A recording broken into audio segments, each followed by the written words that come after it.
Hey everyone, let's have a one-on-one sit down talk about carbohydrates in pediatric nutrition. So, carbohydrates are one of the most important nutrients for a child's diet. They're the child's main source of energy. They help children play, grow, learn, and stay healthy. Without enough carbs, kids can feel tired, lose focus, have less energy for growth and other activities that they do every day. So let's talk about what are carbohydrates.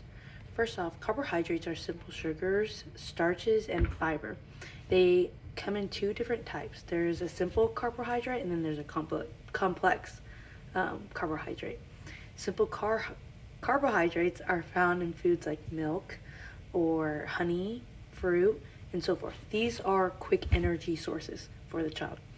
Complex carbohydrates are whole grains and like beans, vegetables, oats. So these take longer to digest and they give the body more steady energy, and they're important to nutrients. So that's like our backbone, right?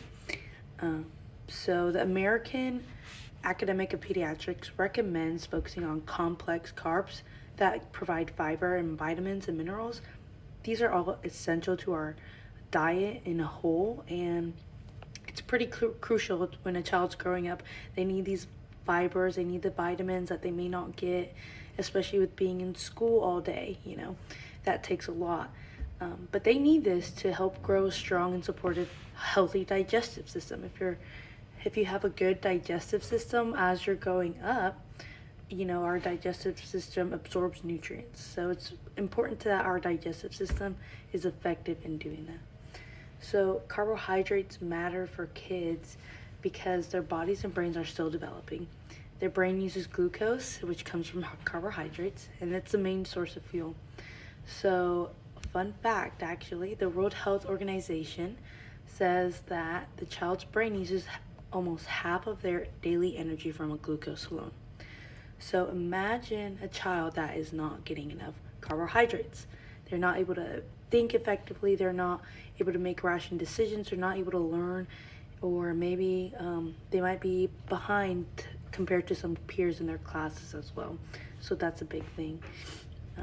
So carbs also help protect muscle by preventing the body from using protein for energy, and which allows this protein to be used for growth and repair instead of using that carbohydrates when it could be going to something else. So let's learn the difference between healthy and unhealthy carbohydrates. So not all carbs are the same. Healthy carbohydrates come from fruits, vegetables, whole grains, and milk. And these provide fiber, vitamins, and long-lasting energy.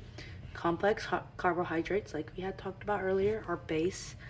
And then unhealthy carbohydrates come from foods high in sugars, so like sodas, sweets, cereals, pastries, anything like that. These give quick energy, like the sugar rush, but they don't last, and they don't have any real nutrition. They don't have vitamins, they don't have fiber, or anything like that. It can lead to weight gain, cavities, and higher risk of diabetes later on.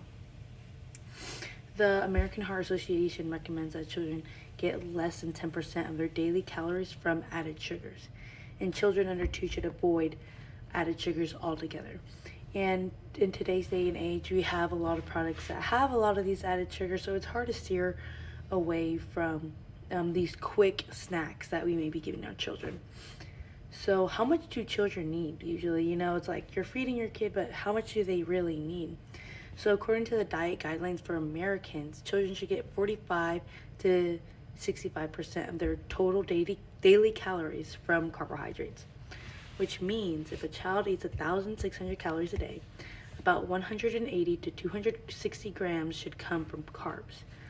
Now that's a lot to track if you're a busy mother or a parent and you're trying to get your child to be on track for eating healthy, but I think it's just something to keep in mind that each meal should include a healthy carbohydrate, like oatmeal for breakfast, or rice, or sweet potatoes, preferably a whole food, rather than quick snacks. And I know that's not attainable for all parents, but it's something to keep in mind. So like whole grain pasta or beans for dinner is also pretty good.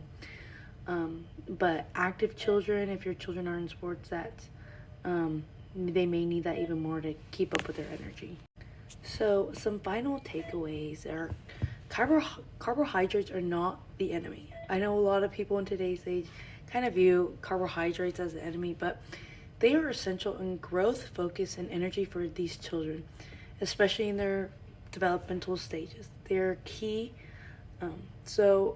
The most important thing to do is to choose the smart carbs, those complex carbs, and they're, like I said, our backbone. It's important to choose those type of carbs instead of those added sugar carbs, because these are more last. Oh my goodness, these are more long lasting. Sorry, but choosing whole grains instead of white bread or processed snacks is an option. Picking fresh fruits instead of sugary drinks or sugary snacks is also really good. Added fiber, rich veggies and beans to make, even if you have to disguise them. But these are all very important for children. And depriving the children of these essential carbohydrates can do a lot for their developmental ages. So balanced carbohydrates, like I said, they help develop healthy eating habits as well that last a long time. So when kids eat right, they think clear, they grow stronger, they have energy to do their best every day. And that's all that we want in today's society. So yeah, that was today's talk on carbohydrates for nutrition, for pediatric nutrition.